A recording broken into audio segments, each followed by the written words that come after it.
चलो करो। अस्सलाम वालेकुम।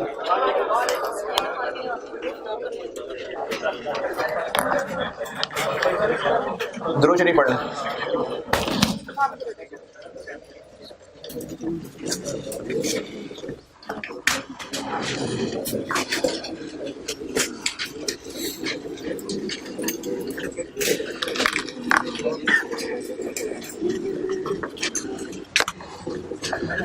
होमवर्क तो नहीं दिया था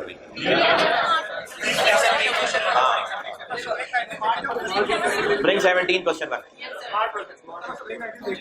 है। स्प्रिंग 17 का स्प्रिंग 17 में मटेरियल में कोई मसला, लेबर कोई मसला,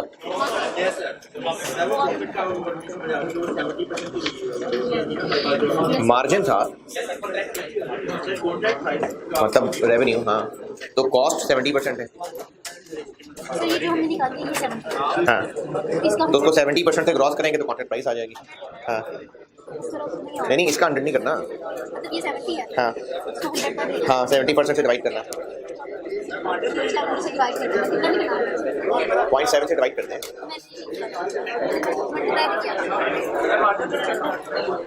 क्या लिखा हुआ तो ये क्या होता है? मार्जिन होता है, मार्कअप होता है। 30% ऑफ सेल प्राइस मार्जिन है कि मार्कअप है?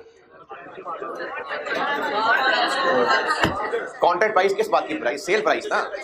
उस कस्टमर को हमने प्राइस बतानी है। तो ये जो कॉस्ट निकली है ये 70% है। इनको 0.7 से डिवाइड करेंगे तो सेल प्राइस आ जाएगी। तो यही करेंगे। स्प्रिंग 17 में और कोई एतराज है जी?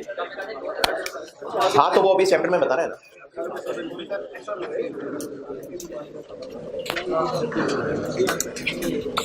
एक्स्ट्रा क्लास फिर मैंने सुबह करवा दी हुई है रिकॉर्ड।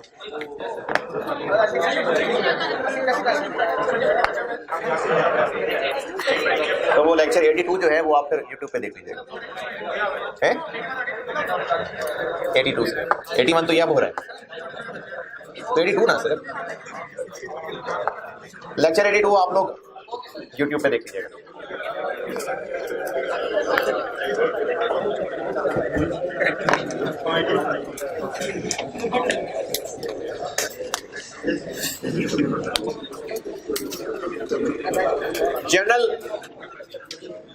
जनरल डिसीजन मेकिंग का तरीका आपको बताया था कि हम या तो किसी ऑप्शंस को कंपेयर कर रहे होंगे या कोई एक प्रपोजल है जिसको वैल्यूएट कर रहे होंगे और सिर्फ रेलेवेंट आइटम्स कंसीडर करेंगे। अब कुछ स्पेसिफिक टाइप्स ऑफ डिसीजंस हैं। पहले जो कल परसों बात की थी वो सिर्फ आपको ओवरऑल डिसीजन मेकिंग का आइडिया देने के लिए था। अब हम कुछ स्पेसिफिक डिसीजंस में जाने लगे हैं।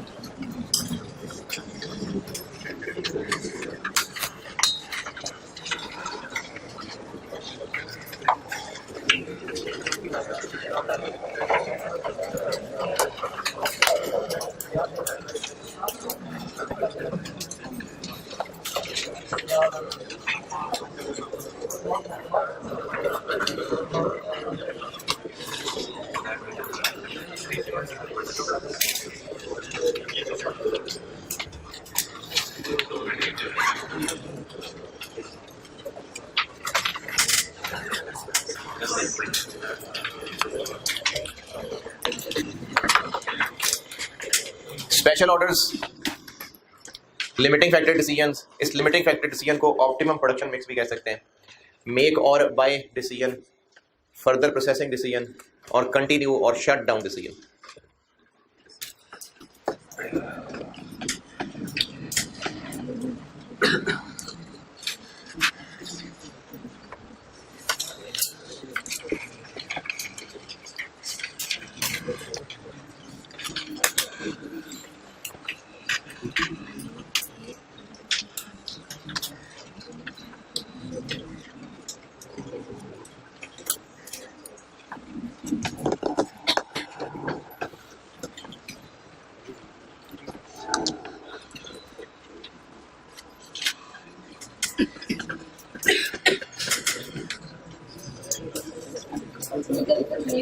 मेक और बाय,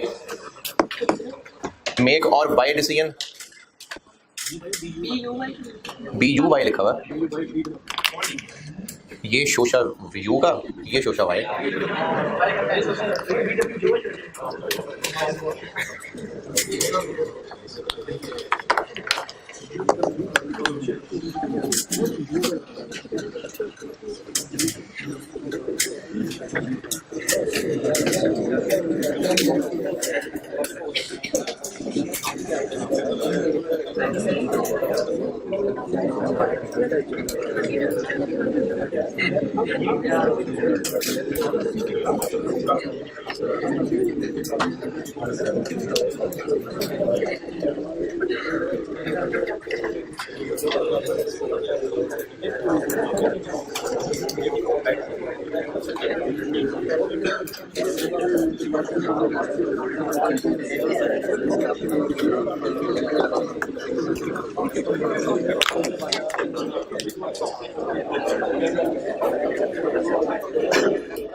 इनके सवाल आपको पहचाने जाएंगे, यानी इनमें कोई ऐसा बहुत बड़ा मसला नहीं है।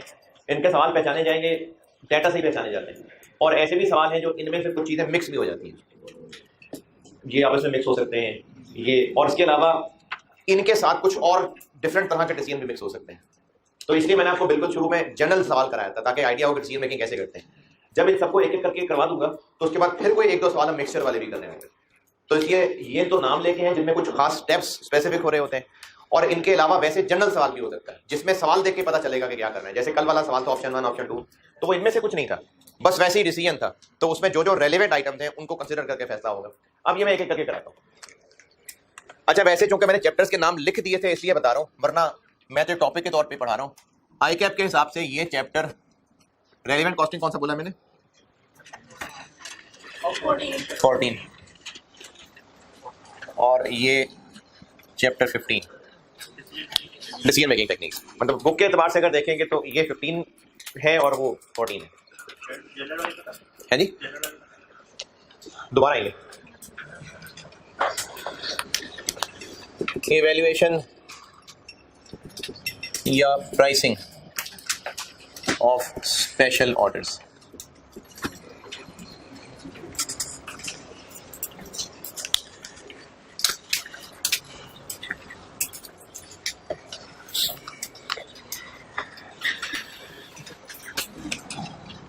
ऑर्डर की बजाय ऑफर भी हो सकता है, जॉब ऑफर प्रपोजल। प्राइसिंग और वैल्यूएशन का मतलब ये है कि जैसे स्प्रिंग 17 था, वो समय ये था, स्प्रिंग 17 ये था। स्प्रिंग 17 में क्या पूछा हुआ था? प्राइस। तो हमने रेलेवेंट कॉस्ट निकाल के उसके ऊपर मार्कअप मार्जिन लगा के प्राइस निकाल ली। फिर उससे पहले वो SG और PC वो वाला सवाल किया था, उसमें क्या हो रहा था? उसमें हम प्राइस बता नहीं रहे थे एज सच, बस वैसे एक प्राइस को लेके सॉल्व करके ये देख रहे थे कि इन द एंड प्रॉफिटेबल है या नहीं। तो हो सकता है कस्टमर ने हमें ना एक ऑर्डर मिला है, एक ऑफर मिली है। इनफैक्ट हमने या तो सवाल में या तो ये पूछा होगा कि बताएं ये एक्सेप्ट करें कि ना करें। अच्छा, इसके लिए कस्टमर ने कहा होगा मैं इतने पैसे देने को तैयार हूं,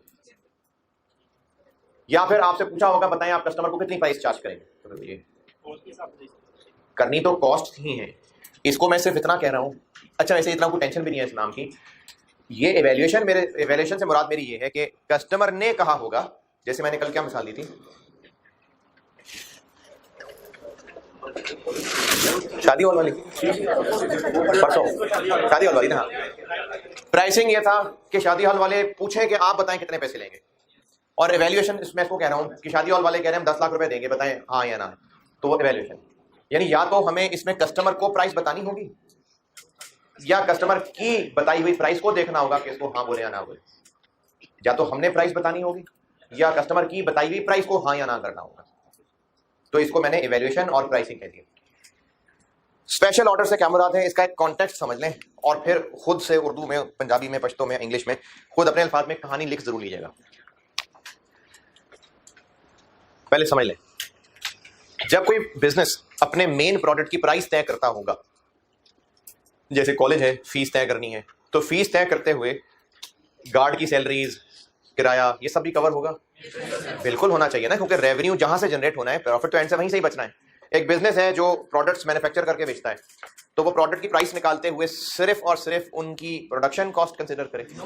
नहीं, हेड ऑफिस के सिक्योरिटी गार्ड की सैलरी भी कंसिडर करेगा। क्यों? क्योंकि उसने मेन प्रोडक्ट से ही कमाना है।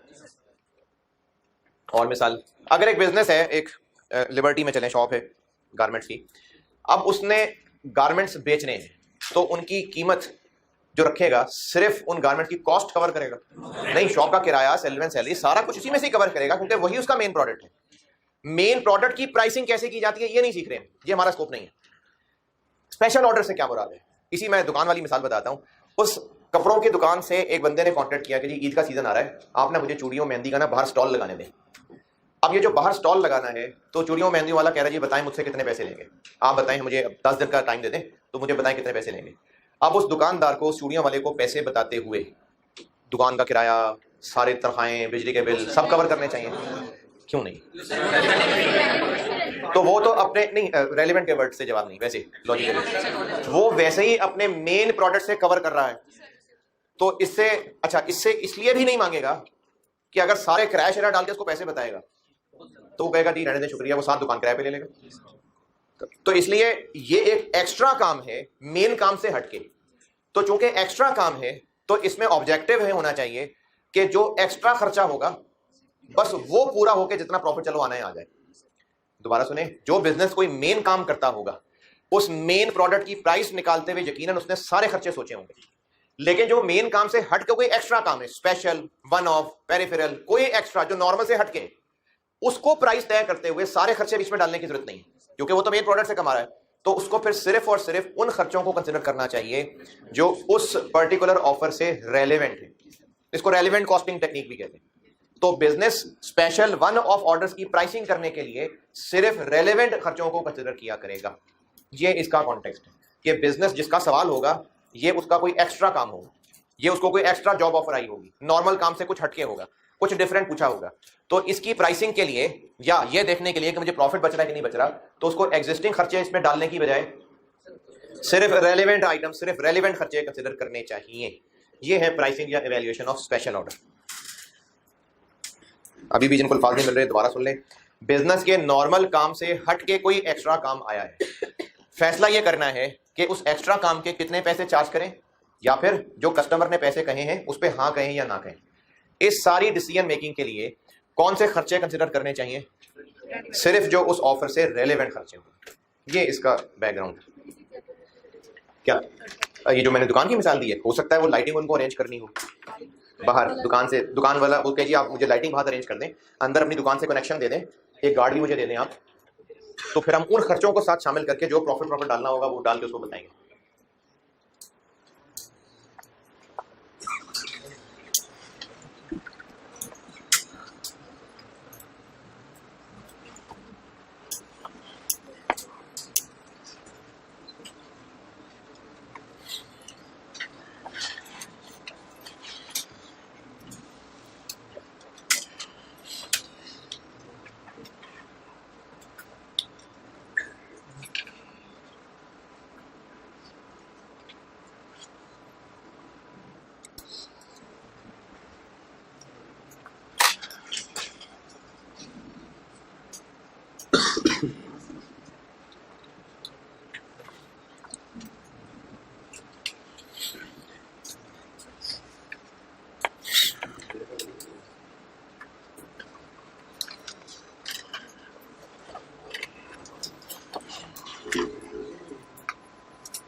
हाँ जी, कहानी लिख ली।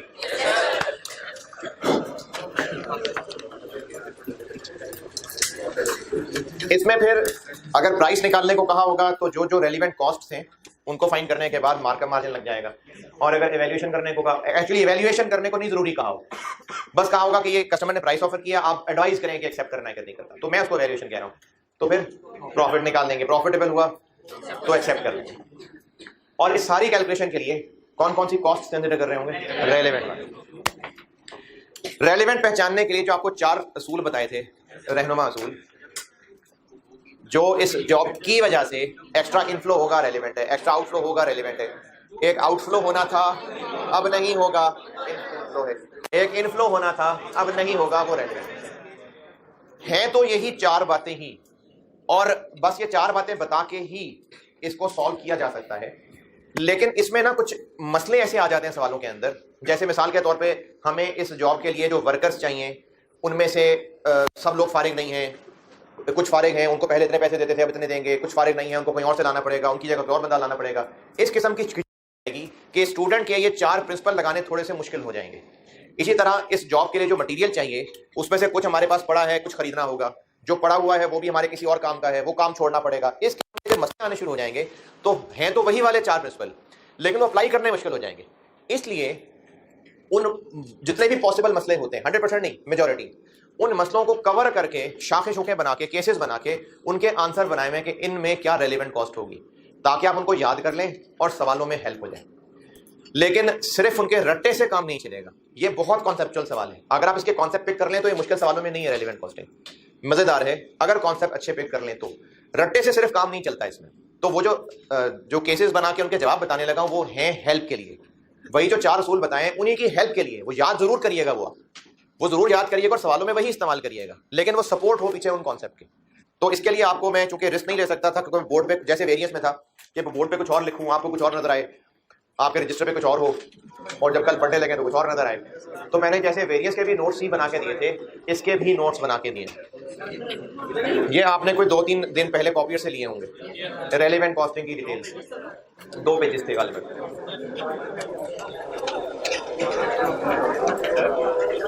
और ऑनलाइन के लिए वो रेलेवेंट कॉस्टिंग डिटेल्स के नाम से एक फाइल अपलोड की थी। हाँ जी, अच्छा,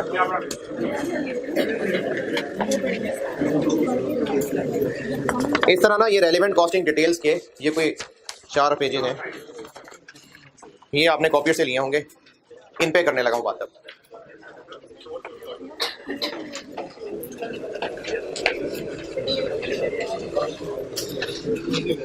ये मैं क्या चीजें पढ़ाने लगा हूं दोबारा सुन ले। इन सवालों को सॉल्व करने के लिए लेनी है रेलेवेंट आइटम्स, और रेलेवेंट आइटम्स पहचानने के लिए है वही वाली 4 बातें। लेकिन इनमें सवालों में कुछ ऐसी मुश्किलें बन जाती हैं कि अगर वो सिर्फ 4 बातें ही स्टूडेंट अप्लाई करता रहेगा तो उसको मुश्किल हो जाएगी।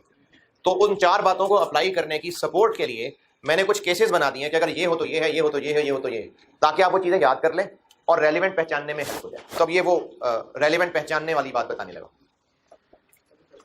जो ये नोट्स यहां पढ़ाऊंगा मोस्टली सवालों में आपको सवाल में ये बिल्कुल आराम से पहचाने जाएंगे, आइडिया हो जाएगा कि इसी चीज का सवाल है। लेकिन ये जो अब बात बताने लगा हूं ये आगे भी कहीं ना कहीं हो सकते हैं दोबारा इस्तेमाल, मेनली क्योंकि इसी के सवालों में इस्तेमाल होते हैं, इसलिए इस हेडिंग में बता रहा हूं। लेकिन ये सिर्फ इस हेडिंग के लिए नहीं है, ये डिसीजन मेकिंग जब तक चलती रहेगी इनका कहीं ना कहीं इस्तेमाल हो सकता है।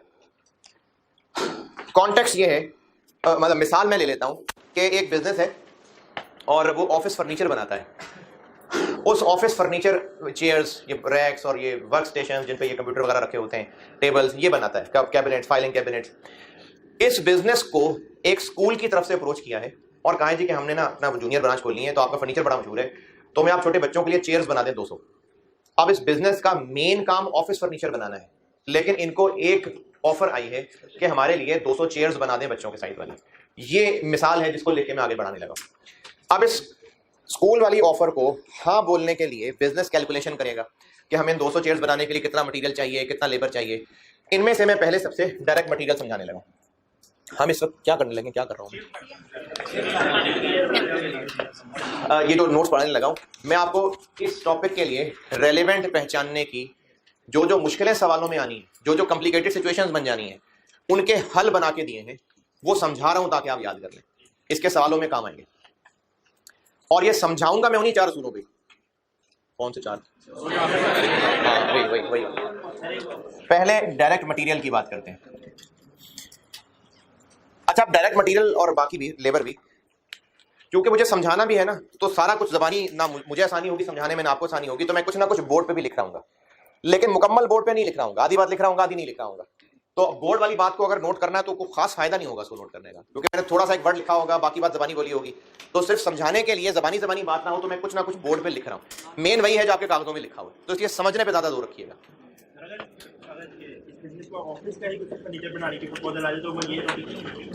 वो तो उनका नॉर्मल काम है ना।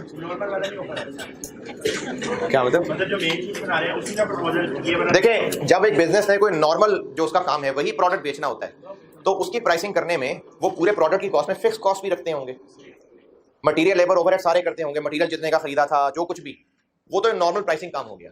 ये जो मैं इस वक्त काम करने लगा, नॉर्मल से हट के कोई काम है, इसको रेलेवेंट कॉस्टिंग भी टेक्निक भी कहते हैं। ये थोड़ा डिफरेंट काम होने लगा है।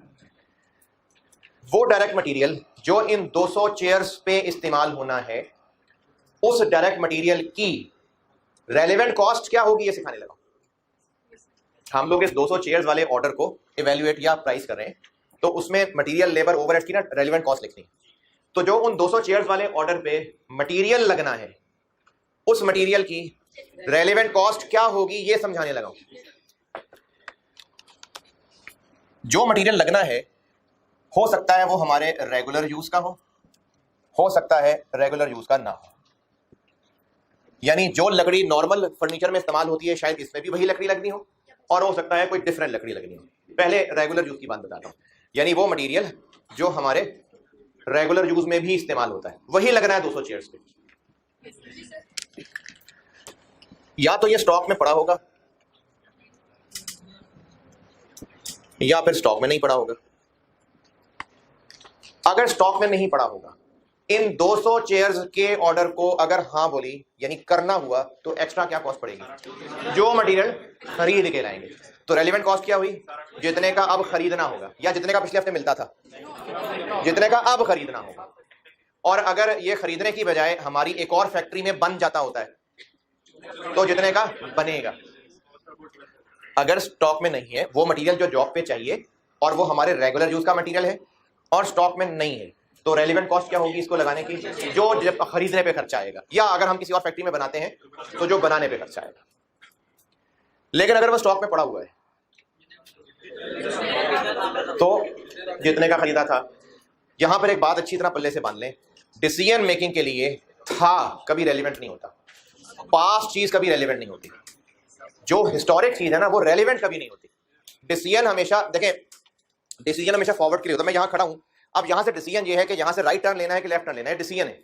इस डिसीजन को लेने के लिए जरूरी नहीं कि किस चौक से गुजर के आए, जहां है वहां से ऑनवर्ड देखना है। तो पास्ट चीज रेलेवेंट नहीं होती। मटेरियल स्टोर में पड़ा हुआ है, कितने का खरीदा था, ये नहीं है रेलेवेंट। हाँ जी, जितने का बेचेंगे। अब मार्केट में क्यों,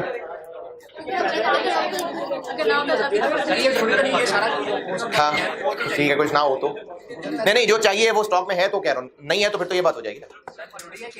करंट मार्केट वैल्यू कौन सी, बेचने वाली खरीदने वाली? क्यों? अगर ये नहीं यूज करते हमें खुद से देना पड़ेगा, वो प्राइस देनी पड़ेगी। नहीं, लेकिन स्टॉक में है ना। अगर ये वो नहीं अगर ना यूज करते अगर ना करना पड़ेगा। अगर ना पड़ा होता तो नहीं, मैं इसको एक और अगर लगाता हूँ, स्टॉक में पड़ा हुआ है तो क्यों पड़ा हुआ है? तो हमारे नॉर्मल काम में होता है इस्तेमाल, हमने रखना होता है स्टॉक। अगर पड़ा हुआ इस्तेमाल कर लिया तो नॉर्मल काम के लिए लाके फिर रखना पड़ेगा, क्योंकि हमने इन्वेंटरी रखनी होती है। अब इस सूरत में क्या रेलेवेंट होगी? फिर वही कि नया कितने का मिलेगा। दोबारा मटेरियल जो इस जॉब पे चाहिए, अच्छा रेलेवेंट कॉस्ट का कॉन्सेप्ट पीछे वही है कि एक्स्ट्रा क्या होगा। जो मटेरियल हमें, जो लकड़ी इन 200 चेयर्स के लिए चाहिए वो है हमारे रेगुलर इस्तेमाल वाली लकड़ी, ऑफिस फर्नीचर में इस्तेमाल होती है, स्टॉक में नहीं है। तो इस 200 चेयर्स पे लगने वाली लकड़ी की रेलेवेंट कॉस्ट क्या होगी?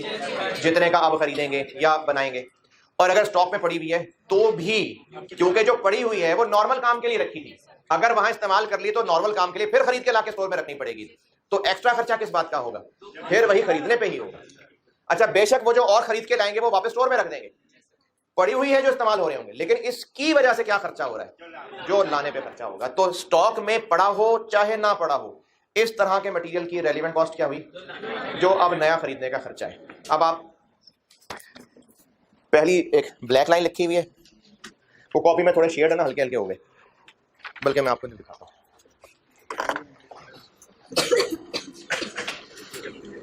मैं दिखाता हूँ, प्रोजेक्टर में दिखाता हूँ।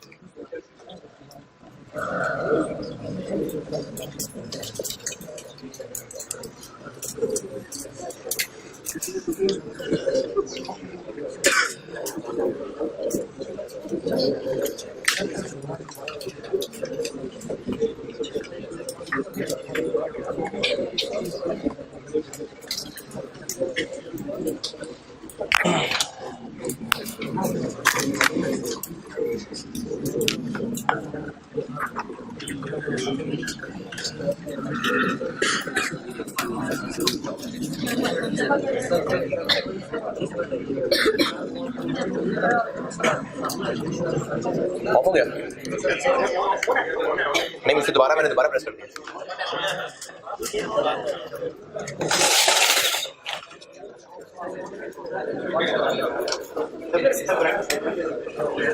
तो ठीक है, आ रहा है नजर।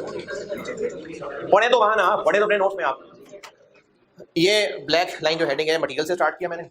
ये जो पहला शेडेड पोर्शन है, जो आपकी कॉपी में शायद शेडेड नहीं रहा, वो मटेरियल जो रेगुलर यूज का है, इररिस्पेक्टिव चाहे स्टॉक में है चाहे नहीं है, रेलेवेंट कॉस्ट क्या होगी? जितने का खरीदेंगे या फिर जितने का आप बनाएंगे। वेरिएबल खर्चा सिर्फ, अब बनाने का वेरिएबल खर्चा, फिक्स क्यों नहीं? तो वैसे भी होना। इसके लिए ना आपको टर्म रिप्लेसमेंट कॉस्ट भी मिल सकती है।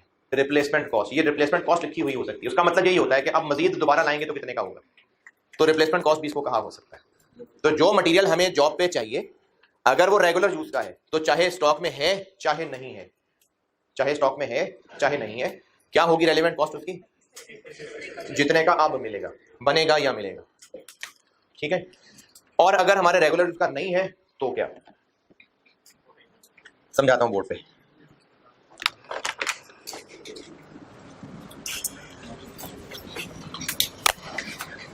अगर रेगुलर यूज का नहीं है तो या तो हमारे स्टॉक में है या स्टॉक में नहीं है।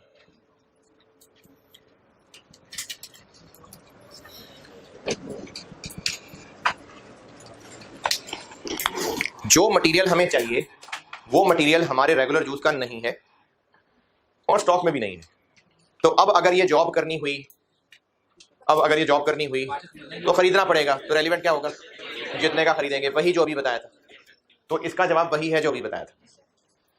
लेकिन अगर स्टॉक में है, स्टॉक में क्यों अभी? रेगुलर यूज का तो नहीं। पहले कभी ऐसा कोई ऑर्डर आया था तो तब का बचा पड़ा हुआ था, समहाउ है स्टॉक में, तो इस्तेमाल कर लिया तो दोबारा तो नहीं खरीदेंगे। तो इसलिए अब दोबारा खरीदने वाली बात तो नहीं होगी। अब इसकी रेलिवेंट कॉस्ट क्या होगी? अगर हमारे पास पड़ा हुआ था और अच्छा, हम ना बिजनेस की बात कर रहे हैं, बिजनेस की। आम इंडिविजुअल्स पे सोचें, आम इंडिविजुअल तो शायद आपकी अम्मी ने आपके वो बचपन के बड़े में संभाल के रखे हो, कई पुरानी पेटियों में देखना जाके, ऐसी याद के तौर पे रखे हो शायद। अब वो बिना वजह की होल्डिंग है तो चले आम इंडिविजुअल हो गए। बिजनेसेस बिना वजह चीजें होल्ड नहीं करके रख रहे होते। अगर उनके पास ये पड़ा हुआ है तो यकीनन इसका कोई ना कोई इन्होंने हल सोच लिया होगा, या तो इसको कहीं बेचने लगे थे या कोई और हल यकीनन करने लगे थे। इस जॉब पे अगर यूज कर लिया तो फिर वो वाला जो फायदा सोचा था वो कुर्बान करना पड़ेगा, तो फिर वो रेलिवेंट कॉस्ट होगी, यानी अपॉर्चुनिटी कॉस्ट।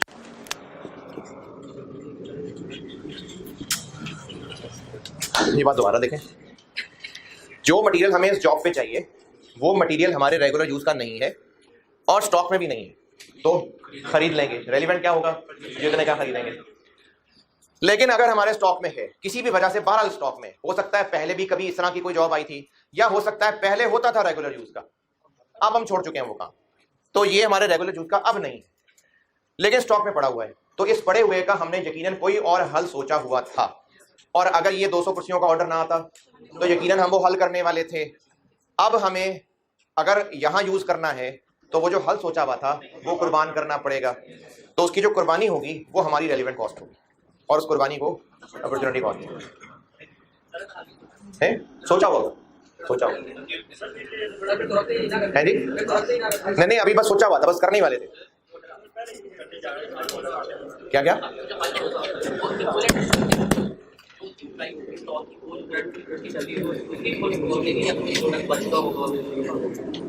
अच्छा, अब ये कुर्बानी की फिगर कैसे निकालनी है, अब इस पे करते हैं बात। अगर एक से ज्यादा हल सोचे हुए थे तो कुर्बानी या अपॉर्चुनिटी कॉस्ट होती है जो उनमें से सबसे ज्यादा था, जो उनमें सबसे ज्यादा था। अब इसके क्या क्या पॉसिबल हल हो सकते हैं, सवालों के एतबार से कुछ 3 हल हैं जो पॉसिबल होते हैं। उन तीनों में से जो सबसे हाईएस्ट होगा वो अपॉर्चुनिटी कॉस्ट होगी। अब वो 3 हल क्या क्या है, इनमें से 2 तो मैं आपको भी समझा दूंगा, दूसरा अभी थोड़ा कच्चा समझाऊंगा, वो अभी वैसे ही सब्र कर लेना। थोड़ा सा जवाब लेक्चर 80 कौन सा अभी 81 है ना, थोड़ा सा जवाब आपको लेक्चर 82 सुनने के बाद जब मैं लेबर समझाऊंगा उसमें तो मिल जाएगा, और बाकी फिर आगे अगली क्लास में मिल जाएगा। तो मैं आपको अभी 3 बातों में से 2 समझा रहा हूं, एक बस कच्ची कच्ची समझा रहा हूं। समझाने क्या लगाऊं कि अपॉर्चुनिटी कॉस्ट कैसे निकालनी है। अपॉर्चुनिटी कॉस्ट समझाने से पहले वाली डिस्कशन दोबारा रैप अप करता हूं। डायरेक्ट मटेरियल की मैं रेलिवेंट कॉस्ट पढ़ा रहा हूं, और पीछे चलते हैं। हम लोग स्पेशल ऑर्डर्स पढ़ रहे हैं कि अगर हमें कोई वन ऑफ ऑर्डर मिला है तो उसमें प्राइस क्या चार्ज करनी है, या अगर कस्टमर ने प्राइस खुद बता दी है तो एक्सेप्ट करना है कि नहीं करना। तरीका क्या है, रेलिवेंट आइटम कंसीडर होंगी। रेलिवेंट आइटम कैसे पहचाननी है, वही जो 4 असूल बताए थे। अब अगली बात ये की थी कि इन सवालों की मुश्किलों की वजह से आपको मैं और गाइडेंस दे रहा हूं कि आपको वो रूल लगाने आसान हो जाएं। मटेरियल की डिटेल बतानी शुरू की है। जो इन 200 चेयर्स के ऑर्डर के लिए मटेरियल चाहिए, या तो वो हमारे रेगुलर यूज का है या नहीं है। अगर रेगुलर यूज का है तो स्टॉक में है या नहीं है, उसकी रेलिवेंट कॉस्ट होगी कि अब की परचेज कॉस्ट। और अगर रेगुलर यूज का नहीं है तो स्टॉक में नहीं हुआ तो खरीदना पड़ेगा, और अगर स्टॉक में हुआ तो हमें कुछ कुर्बान करना पड़ेगा, तो वो जो कुर्बान करना पड़ेगा वो अपॉर्चुनिटी कॉस्ट है। अब मैं बताने लगा हूं कि अपॉर्चुनिटी कॉस्ट क्या हो सकती है। अगर पड़ी हुई चीजों के हमने एक से ज्यादा हल सोचे हुए थे तो उनमें से जो हाईएस्ट है उसको बोलेंगे अपॉर्चुनिटी कॉस्ट। कॉस्ट नहीं, जो हमने इससे फायदा लेना था, अपॉर्चुनिटी कॉस्ट। एक हल ये सोचा हो सकता है कि हम इसको बेच देंगे, ये हल तो बहरहाल है, तो बेच के कितना मिलेगा, एनआरवी यही होती है कि नेट कितने का बिकेगा माइनस कितना पे खर्चा होगा।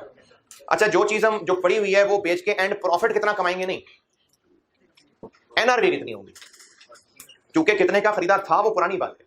अब से ऑनवर्ड क्या एक्शन ले सकते हैं हम, अब से ऑनवर्ड ये एक्शन ले सकते हैं कि हम इसको मार्केट में बेच सकते हैं।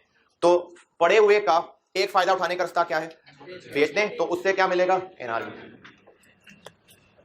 एक हल ये है जो भी थोड़ा कच्चा समझा रहा हूं कि ये जो भी 200 चेयर्स की स्कूल की ऑफर आई है, इसी तरह की एक और एकेडमी की भी ऑफर आई हुई थी जिसको भी हमने हाँ नहीं बोला है, वो भी इसी तरह की तकरीबन ऑफर थी।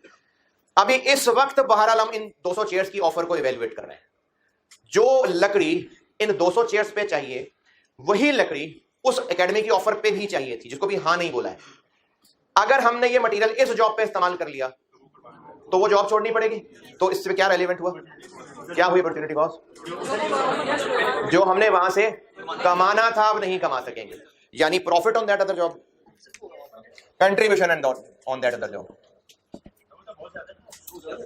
कोई बात नहीं, कोई बात नहीं होगी ऐसे बहुत ज्यादा। क्या जी, समझ नहीं आई, क्योंकि वहां से जब हमने कुछ कमाना था तो स्टॉक आउट कॉस्ट क्या लेते थे, कंट्रीब्यूशन के जो यूनिट बेचते तो कंट्रीब्यूशन कमाते, वो नहीं कमा सकेंगे, तो वैसी सी बात की मैंने। हम उस एकेडमी वाली जॉब को नहीं कर सकेंगे तो जो कंट्रीब्यूशन कमाना था वो नहीं कमा सकेंगे। हाँ जी,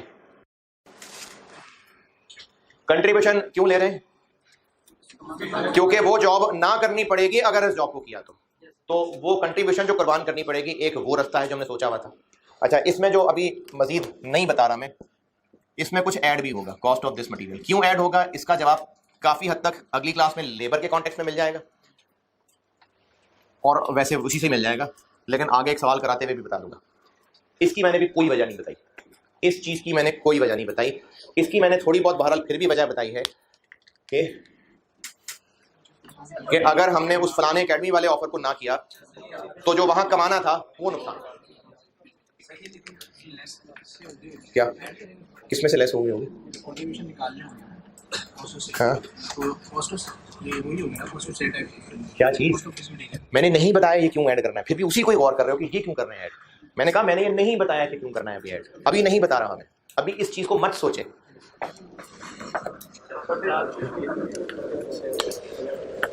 तीसरा एक और हल हो सकता था, वो तीसरा हल ये हो सकता था, एक कबाड़िया ये था, तीसरा हल ये हो सकता था कि जो हमें अच्छा ये जो फर्नीचर बनाते हैं लकड़ी का, तो इन्होंने दरख्त उगाए होते हैं, वहीं से लकड़ियां ताजी ताजी काट के, फिर नहीं, ये लकड़ी ही खरीदते हैं और लकड़ी भी मुख्तलिफ शक्लों में होती है। कुछ लकड़ियां जो है वो बोर्ड की शक्ल में होती होंगी, कुछ स्टिक्स की शक्ल में होती होंगी, कुछ जो गोल रॉड होता है उस शक्ल में होती होंगी। तो ऐसी मिसाल के तौर पे जो 200 चेयर्स बच्चों की बनानी है, उनमें जो लकड़ी चाहिए थी वो लेट से 3-3 फुट के लेंथ वो लकड़ी के पीसेज होते थे, स्टिक्स टाइप इस चेयर में। वो तो बच्चों के लिए जो चेयर्स बनानी थी उसके लिए लेट से हमें 3 फुट लेंथ के वो लकड़ी के टुकड़े चाहिए थे। वो हमारे रेगुलर ऑफिस यूज के नहीं थे, उसमें शायद 5-5 फुट यूज होते होंगे। हमें इन बच्चों की चेयर्स के लिए जो चाहिए थे वो 3 फीट लेंथ वाले ये लकड़ी के टुकड़े थे जो हमें इस जॉब के लिए चाहिए थे, स्टोर में पड़े हुए हैं और हमें इनके लिए चाहिए थे। अगर ये बच्चों की चेयर्स वाला ऑर्डर ना आता तो हमने इसका एक और हल सोचा हुआ था। वो एक और हल ये था कि हम लोग कैबिनेट्स, रैक्स, ये भी नॉर्मल ऑफिस यूज के लिए बनाते हैं और उनके लिए जो छोटे लकड़ी के टुकड़े चाहिए होते हैं वो 1-1 फुट के लेंथ चाहिए होते हैं। हम जो नॉर्मली बाकी प्रोडक्ट्स बनाते हैं उनमें ये लकड़ी के पीसेस चाहिए होते हैं नॉर्मली। अभी इस वक्त जो बच्चों की चेयर्स वाला ऑर्डर है उसके लिए ये चाहिए, ये स्टॉक में पड़ा हुआ है और हमारे नॉर्मल यूज का नहीं है। हमने इसका एक हल सोच लिया हुआ था कि हम जो प्रोडक्ट ऑफिस के और रैक्स बनाया करते हैं उसके लिए ये मटेरियल चाहिए होता है, तो क्यों ना इसी के ही 3 टुकड़े करवा लें। इससे फायदा क्या हो जाना था, जो हमने वो प्रोडक्ट बना के बेचने के लिए 1-1 फुट लेंथ वाली लकड़ियां नहीं खरीदनी थी वो बच जानी थी।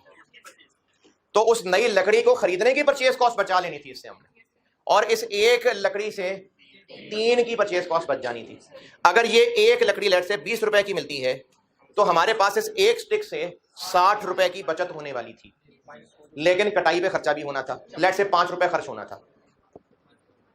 तो हमारे पास ये एक लकड़ी जो स्टोर में पड़ी हुई है इससे हम 55 रुपए का फायदा उठाने वाले थे। यानी हम इसको किसी और अल्टरनेटिव में कन्वर्ट कर सकते थे और उससे भी हमें एक फायदा हो जाना था। अब अपने नोट्स में देखें, पहले ही पेज पे ये जो मैंने बॉक्स बनाया हुआ है अपॉर्चुनिटी कॉस्ट का, इसमें ये तीनों बातें समझाई हुई है। समझाई नहीं मतलब इनके फार्मूले लिखे हुए हैं, पढ़ के देख लें, यही सब बातें की हुई हैं, तसल्ली कर लें, कुछ पूछना है तो पूछ लें। ये वाली बात दोबारा सुन लें। हम इस वक्त बात कर रहे हैं उन 3 फुट साइज की लकड़ियों की जो हमें इन स्पेशल ऑर्डर के लिए चाहिए थी। ये रेगुलर यूज की नहीं थी लेकिन पड़ी हुई थी। हम इसका एक हल सोच चुके हुए थे कि हम ऑफिस के रैक्स बनाते थे, उसमें 1-1 फुट साइज की लकड़ी चाहिए होती थी, उसके लिए हम वो खरीदा करते थे। हम इस पड़ी हुई 3 फुट का एक हल सोच चुके थे, क्यों ना इसके 3 टुकड़े करवा के 1-1 फुट बनवा लें और इसको उस दूसरे प्रोडक्ट के मटेरियल के तौर पे इस्तेमाल कर लें। तो इससे फायदा क्या होना था, रेवेन्यू नहीं, वो तो हमने वैसे भी प्रोडक्ट बना के बेचना था। उस प्रोडक्ट में आपके अगर बड़े बहन भाई हो तो आपके कपड़ों की कॉस्ट बची होगी जिंदगी में, बचपन में कभी अब भी बचती होगी, या आपके छोटे बहन भाइयों की कॉस्ट बचती होगी। तो वो क्यों बचती होगी, क्योंकि बड़ों के कपड़े थोड़े से एडजस्ट करा के तो थोड़े छोटे बच्चों को आ जाते हैं। तो अब से जो कॉस्ट बची वो फायदा क्या हुआ, छोटों के नए कपड़े खरीदने की कॉस्ट माइनस जो अल्ट्रेशन पे खर्चा हुआ। तो हमें इस पड़े हुए मटेरियल से वो जो दूसरे प्रोडक्ट के लिए मटेरियल खरीदना था वो बचा लेना था। एक लकड़ी से हमने वो 3 लकड़ियां बनवा लेनी थी, 60 रुपए की बचत, लेकिन कटाई पे इतना खर्चा होना था। तो हमें इस एक 3 फुट की लकड़ी पड़ी हुई स्टोर से 55 रुपए का फायदा होने वाला था, वो हम फायदा अब कुर्बान कर रहे होंगे।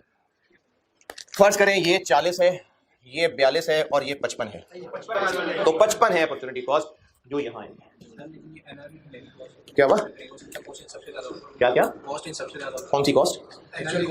जितने की खरीदी थी वो तो सारे डिस्कशन में इररिलेवेंट है। खरीदी थी वाली बात तो पुरानी हो गई, इसीलिए मैंने कहा कि इसको कच्चा कच्चा समझाएंगे। पर ये कंट्रीब्यूशन पूरा कंट्रीब्यूशन नहीं है, पर केजी ऑफ दिस मटेरियल। अब वो पर केजी क्यों है इसका जवाब मैं अगली क्लास में ना लेबर के साथ ये पॉइंट समझाया मैंने, ये वाला। तो उसमें कंट्रीब्यूशन पर labour R plus cost of this labour, इसकी वजह समझाइए। तो वो जो लेबर की वजह समझाई हुई है वो इसकी भी वजह है। अपॉर्चुनिटी कॉस्ट वाला डब्बा पढ़ लें।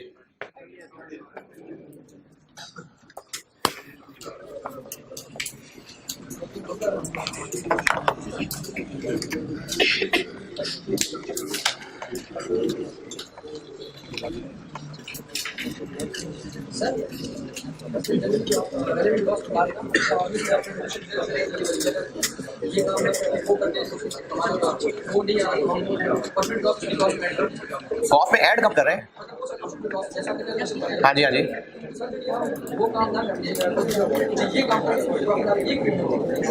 ये इग्नोर कैसे हो रहा है?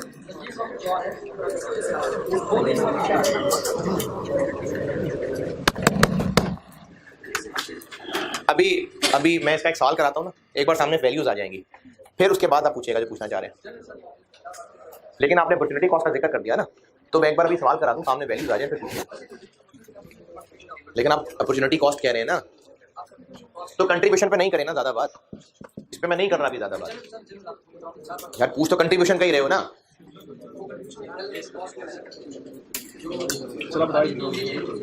हाँ जी, तो ये कंट्रीब्यूशन ही पूछ रहे हैं ना आप। जब अगला लेक्चर सुन लेंगे ना, उस पे लेबर का रेडिएंट कॉस्टिंग कराते हुए मैंने कंट्रीब्यूशन वाली बात समझाई है।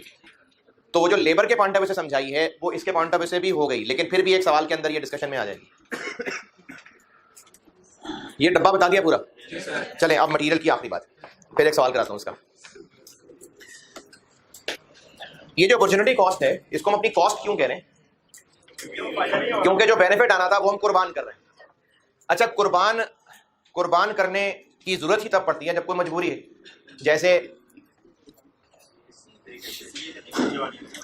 जैसे आप बस में बैठे हुए हैं और एक बड़े अंकल आते हैं बस में बैठने के लिए, और आप उनको जगह देने के लिए अपनी सीट से उठ जाते हैं, कुर्बानी दे देते हैं। तो अगर सीटें खाली पड़ी हुई हैं तो फिर नहीं है जरूरत, फिर जरूरत नहीं है। सीटें ना हो तो फिर कुर्बानी की जरूरत, सीटें हैं तो फिर क्या जरूरत है कुर्बानी देने की। अच्छा, इसी तरह से अगर घर में फैमिली बैठे खाना खा रहे हैं और जो उसमें नहीं बैल नहीं बजी, तो बोटियां जो है ना वो उसमें पतीली में खत्म हो गई हैं। अब बच्चों का अभी भी दिल नहीं भरा, वो और बोटी खाना चाहते हैं, तो अब वो माँ की तरफ देखेंगे, तो माँ क्या करेगी कि अपनी प्लेट में से बोटी निकाल के बच्चों को दे देगी, ये माँ ने कुर्बानी दे दी। लेकिन अगर बर्तन में की बोटियां हैं फिर जरूरत नहीं है कुर्बानी की। तो कुर्बानी की जरूरत तब है जब मजबूरी है, अगर मजबूरी नहीं है तो फिर नहीं जरूरत कुर्बानी देने की। अपॉर्चुनिटी कॉस्ट हम कॉस्ट क्यों कह रहे हैं? इन मिसालों में मैंने अभी उस 55 को हाईएस्ट लिया, ये है 55। हम इसको अपनी कॉस्ट इसलिए कह रहे हैं कि अगर ये जॉब की तो वो पड़ा हुआ मटेरियल इस जॉब पे अगर इस्तेमाल किया तो 55 रुपए की कुर्बानी देनी पड़ेगी। कुर्बानी कैसे? वो जो फायदा लेना था वो छोड़ना पड़ेगा। इससे पहले मार्केट में चेक कर लेते। अच्छा, इसका चांस बहुत कम है, सवालों में हुआ आज तक नहीं है, लेकिन हो सकता है। इसकी मार्केट से प्राइस तो पता करें ना, हो सकता है मार्केट से अभी 48 रुपए का मिल रहा है, तो फिर कुर्बानी की जरूरत नहीं है। फिर ये 55 का फायदा जो उठाना था वो उठा लेंगे और 48 का खरीद के लाके इस्तेमाल कर लेंगे। नहीं समझ आया? जो ये लकड़ी पड़ी हुई है जो हमने इस्तेमाल करनी है, इसको कॉस्ट इसलिए कह रहे थे क्योंकि हम ये कुर्बानी देंगे इस जॉब के लिए। तो अगर मार्केट से ही लकड़ी 48 रुपए की मिल रही है तो फिर उस पड़ी हुई लकड़ी की वो फायदा कुर्बान करने की जरूरत है नहीं। मार्केट से नया खरीद के लाएं, उसको इस्तेमाल करें और वो जो फायदा लेना था लें, फिर नहीं जरूरत कुर्बान करने की। अब इस सूरत में रेलेवेंट कॉस्ट क्या होगी? 40 है। तो वो मटेरियल जो रेगुलर यूज का नहीं है और स्टॉक में पड़ा हुआ है, तो उसकी अपॉर्चुनिटी कॉस्ट होगी 55 और 48 में से लोअर। है? नहीं समझ आई बात, दोबारा सुने। जो स्टॉक हमारे पास पड़ा हुआ है और हम उसी को इस्तेमाल करने लगे थे, तो उसकी रेलिवेंट कॉस्ट हम क्या ले रहे हैं? Opportunity cost. क्यों? क्योंकि इससे जो फायदा आने लगा था वो हम कुर्बान करने लगे। तो अब हम मार्केट से 48 रुपए की खरीदने की बजाय 55 रुपए का कुर्बानी दे दें? नहीं, तो फिर क्या करें? वो कुर्बानी ना दें, उससे जो फायदा उठाना था वो उठाएं, मार्केट से 48 का खरीद लाएं। तो बिजनेस को क्या एक्स्ट्रा पड़ा? 48 रुपए। तो इसलिए रेगुलर यूज नहीं है और अवेलेबल इन स्टॉक है, तो रेलिवेंट कॉस्ट हुई इसमें से और इसमें से लोअर। अब ये मटेरियल वाली अंग्रेजी पूरी पढ़ ले और फिर इसका एक सवाल कराता हूं। सेविंग कहाँ हुई? 55 पहले भी होनी थी, अब भी हो जाएगी। 48 एक्स्ट्रा कॉस्ट आएगी अब। तो फिर अगर वो ना होती तो फिर वो पुरानी बात होगी ना। मैंने तो अब नई बात बताई है कि अगर मार्केट में वो सस्ता है तो फिर हम मार्केट से खरीदेंगे। जो 55 का फायदा पहले लेना था अब भी ले लेंगे, नहीं करेंगे कुर्बानी। सेव कैसे होगी? तो वो पहले भी सेविंग ही होने लगी थी, अब भी हो जाएगी। हम 48 का मार्केट से नया खरीद लाएंगे। कुछ नहीं है 48। रेलिवेंट कॉस्ट क्या है? 55। क्यों है? क्योंकि हमें इतना बेनिफिट होना था, अगर इस जॉब पे यूज कर लिया तो वो बेनिफिट कुर्बान करना पड़ेगा। ठीक है, रेलिवेंट है।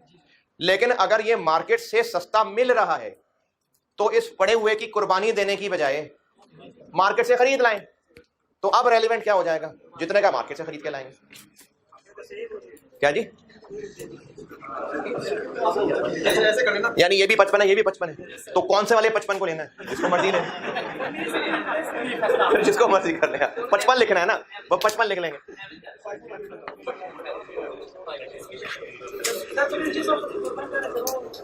क्या हुआ? हाँ।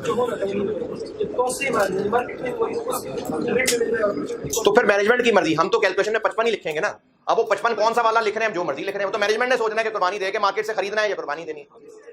55 ही इस्तेमाल होगा ना, तो बस 55 होगा। आपसे एग्जामिनर ये तो नहीं पूछेगा 55 कौन सा वाला लिखा है, बताओ। 55 यूज होगा। एग्जाम्पल 1 पढ़ लें, करता हूं बोर्ड पे। मटेरियल की अंग्रेजी सारी पढ़ लें और एग्जाम्पल 1 पढ़ लें, मैं बोर्ड पे करता हूं। क्या लिखी हुई है, इसीलिए कह रहा हूं अंग्रेजी सारी पढ़ लें।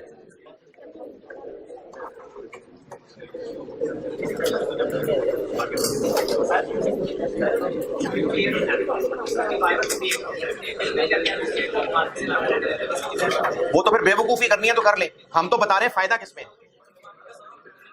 48 लेंगे हम।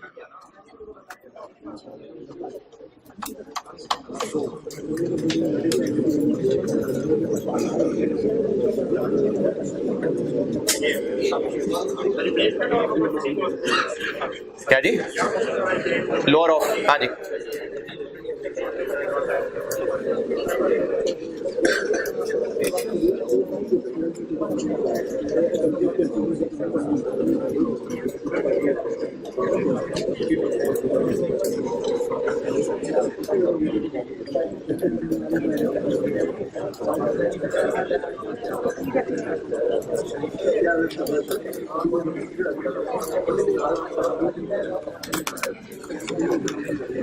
मटेरियल की अंग्रेजी सारी पढ़ने को कहा है और फिर एग्जाम्पल 1 पढ़ लें, मैं करता हूं बोर्ड पे।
सवाल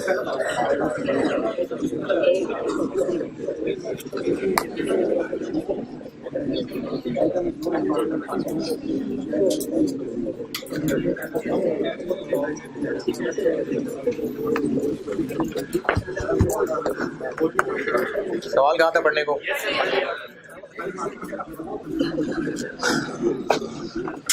कस्टमर से एक जॉब हमें ऑफर आई है और उसके लिए हमें एक्स, वाई और जी चाहिए, जो कि टेबल में बताया हुआ है कि कितने कितने चाहिए, कितने कितने स्टॉक में है और कितने का खरीदा था, कितने का अब खरीदेंगे और कितने का बेचेंगे, यानी NRV। रिक्वायर्ड है मटेरियल्स की रेलिवेंट कॉस्ट।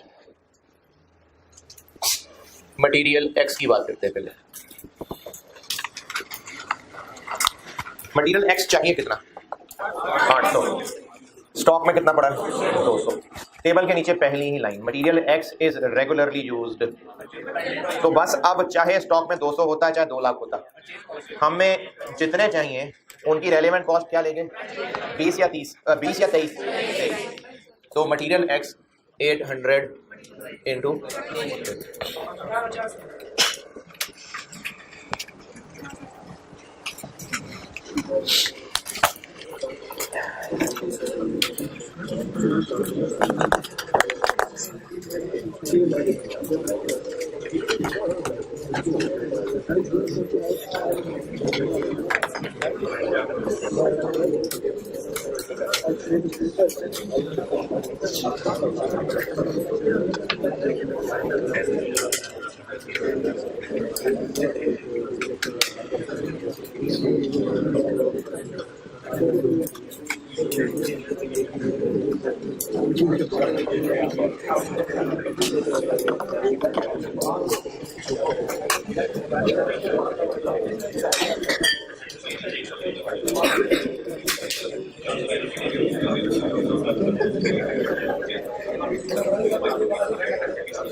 मटेरियल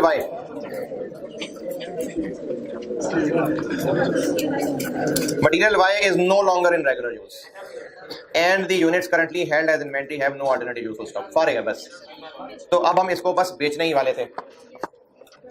अच्छा, लेकिन ये बात पूरे 600 के लिए नहीं है, ये बात 400 के लिए चाहिए। 600 400 स्टॉक में पड़े तो 200 नहीं पड़े हुए, ये खरीदने पड़ेंगे। इनके लिए खरीदने वाली बात, और जो 400 स्टॉक में पड़े हुए इनके लिए अपॉर्चुनिटी कॉस्ट वाली बात। 200 खरीदे तो कितने के खरीदे?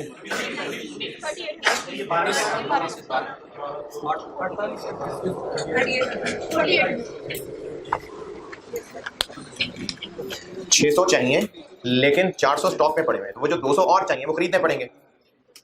तो उनको खरीद लेंगे जितने का अभी मिलता है 19 का, और जो स्टॉक में पड़े हुए हैं वो चूंकि बेकार हैं तो उनकी बस NRV रेलेवेंट।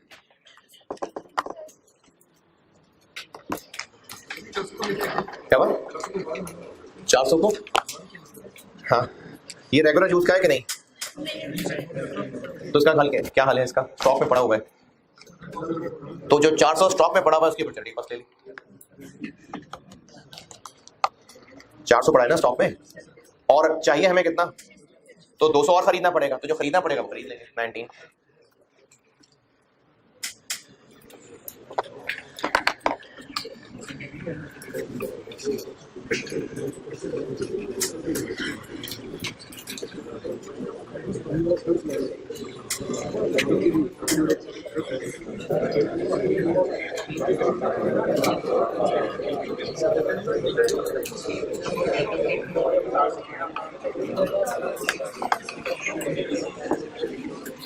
मटीरियल जी, मटीरियल जी चाहिए 500, स्टॉक में है 300, तो जो 200 नहीं है वो तो खरीद लेते हैं। कितने के? और जो 300 स्टॉक में पड़े हुए हैं, इनके हमारे पास दो हल थे। एक हल ये था कि इसको हम बेच दें 20 का, और एक हल ये था कि इसको हम कन्वर्ट करवा लें बी में। एक जी से कितने बी बना लेने थे? 2। और से फायदा क्या होना था? बी खरीदना बच जाता, 13 × 2, इतना फायदा होना था। लेकिन इतना फायदे के लिए इतनी कन्वर्जन कॉस्ट आनी थी, तो अपॉर्चुनिटी कॉस्ट हुई 25।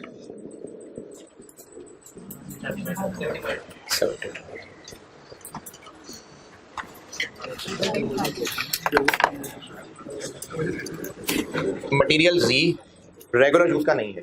इसका एक हल था कि हम उसको बेच दें 20 का। एक हल ये था कि इसको एक और मटेरियल जो हमारे रेगुलर जूस का है बी, उसमें कन्वर्ट करवा लें। इससे फायदा क्या होना था? जो मटेरियल बी खरीदने का खर्चा आना था वो बच जाना था। तो वो मटेरियल बी एक 13 रुपए का आता है, एक जी से 2 बी बना लेने थे। नहीं समझ रहा? हंसी तो कुछ और बता रही। 13 रुपए का एक बी था और एक जी से 2 बी बन जाने थे, तो 26 रुपए की बचत होनी थी। लेकिन 1 रुपया खर्च करते तो 26 रुपए बचने थे। तो इस ऑप्शन में से ये बेहतर है, ये अपॉर्चुनिटी कॉस्ट है, तो इसलिए × 25।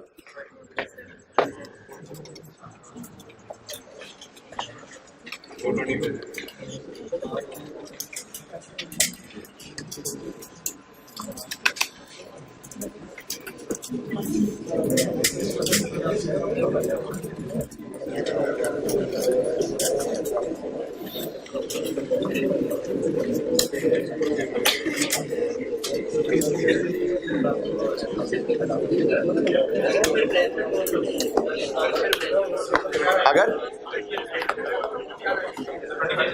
रिप्लेसमेंट कॉस्ट होती, अच्छा ये 25 रुपए लेने से पहले एक चीज एहतियात से क्या देख लेनी है कि ये मार्केट से कितने का मिल रहा है। तो वो कितने का मिल रहा है?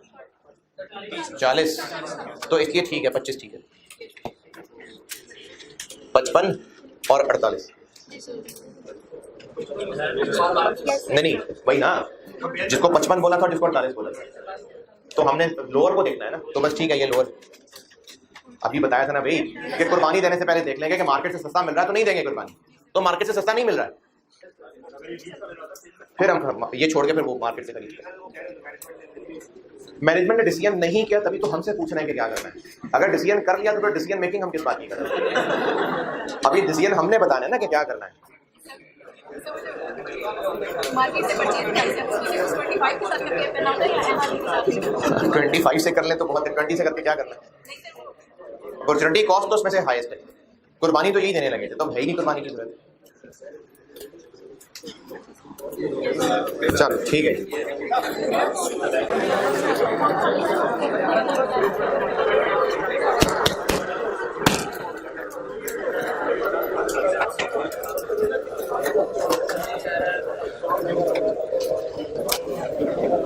आप लोगों ने क्योंकि एग्जाम देना होता है और एग्जाम में आप लोगों की जो सारी कोशिश है वो ये है कि पास हो जाए, यानी असल ऑब्जेक्टिव पास होना है। तो जो इसी वजह से ही स्टूडेंट्स की अगर टाइप मतलब उनको ये क्लासिफाई कर रहे हैं कि ये अच्छा स्टूडेंट है, बुरा स्टूडेंट है, तो अच्छा स्टूडेंट होगा तो फिर रिजल्ट में पास होने के, नहीं किसी को अच्छा स्टूडेंट कहा जा रहा है तो इसका मतलब है कि इसके पास होने के चांसेस ज़्यादा है, और अगर किसी को बुरा स्टूडेंट कहा जा रहा है तो इसका मतलब फेल के चांसेस ज़्यादा है।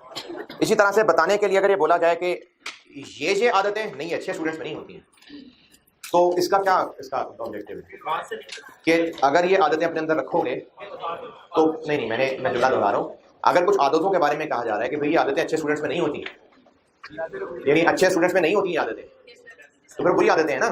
तो अगर वो आदतें कंटिन्यू रखी तो फिर फेलियर की तरफ जाने के चांसेस हो जाएंगे। जन्नत का वादा है मोमिन से, यानी ईमान वाले से। इब्न हिबान 192 सैयदना अब्दुल्लाह रज़ियल्लाहु ताला अन्हु से रिवायत है कि रसूलुल्लाह सल्लल्लाहु अलैहि वसल्लम ने फरमाया, मोमिन ताना देने वाला। अच्छा, ताना देना जो है ना वो टॉन्ट करना, और वो बहुत सारी बातों पे हो सकता है। वो मेरी गरीबी का ताना हो सकता है, वो किसी ज़ाहिरी जो कमतरी है उसका ताना हो सकता है, किसी पुराने गुनाह का ताना हो सकता है, किसी पुराने गुनाह का ताना हो सकता है। दोस्तों में ना ये एक बहुत कॉमन बात है कि अगर आपके दोस्तों में या इवन के आप अगर बहुत सारे गुनाहों में थे और अब अगर आप उनको छोड़ के आगे बढ़ना चाहते हैं तो आपके दोस्त आपको आगे नहीं बढ़ने देंगे। आज आप तो बड़ी बातें कर रहे हैं, वो तो तुम ऐसे करते थे। और ये ना बहुत सख्त गुनाह है कि इंसान किसी बात पे तौबा करके छोड़ चुका हो और कोई उसको उसके ताने देता हो। ये बहुत सख्त वाली बात है। मुझे इसकी ना हदीस भूल गई, लेकिन इसके ऊपर भी एक हदीस थी कि उसके साथ पता नहीं क्या मामला होगा, लेकिन मुझे वो भूल गई है। हाँ, उसके गुनाह में खुद गिर जाएगा। तो इसलिए ये ताना देना है, पुराने गुनाह का ताना देना, नस्ल का ताना देना, गरीबी का ताना देना और किसी और कमतरी का ताना देना, ये ताना देना होता है। तो मोमिन ताना देने वाला, लानत करने वाला, नाजेबा गुफ्तगू करने वाला, इनडिसेंट टॉक और फहश गोई करने वाला। अब आप जवान लोग अपने दोस्तों की गप्पों में से फहश गोई निकाल दें, 70% तो खामोशी हो जाएगी। मोमिन ताना देने वाला, लानत करने वाला, नाजेबा गुफ्तगू करने वाला और फहश गोई करने वाला नहीं होता। मोमिन ये करने वाला नहीं होता। यानी अगर ये आदतें हमारे अंदर हैं तो फिर रिस्क नहीं, अभी फौरन तो नहीं कि मोमिन नहीं है, लेकिन रिस्क है कि अगर ये आदतें पालते रहे तो फिर ईमान खिसकने के चांसेस बढ़ जाते हैं। अगली बात